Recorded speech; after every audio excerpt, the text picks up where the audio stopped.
আজকে আমি চলে এসেছি তোমাদের জন্য আরো একটি ভিডিও নিয়ে। আর এই ভিডিওতে থাকছে ফেক নেলস আনবক্সিং।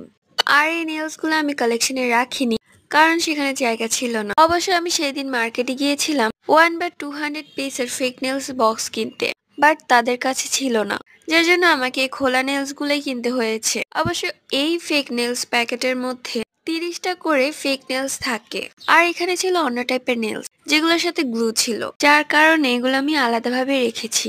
এই ফেক নেলস এর প্যাকেটগুলোর দাম পড়েছে মাত্র 15 টাকা, আর আগের গুলোর দাম ছিল 20 টাকা। যাই হোক, এই মিনি প্যাকেটের ফেক নেলস দিয়ে কিন্তু তোমরা খুব সহজেই ঘরে বসে নেল এক্সটেনশন করতে পারো, তাও 5 মিনিটে। ফেক নেলস লাগানো হলে ফার্স্টে আমি 2টা রিং পরেছি, সাথে কিছু কালারফুল নেল পলিশও নিয়ে নিয়েছি। আর এই কালার গুলো আমার কাছে এত বেশি কিউট লাগছিল, আর কি বলবো। সবশেষে নেল আর্ট পেনের সাহায্যে ছোট্ট একটি ফ্লাওয়ার্সও আর্ট করে ফেলবো, অ্যান্ড ইউজ করবো টপ কোট। আর আজকে নেল আর্টটা তোমাদের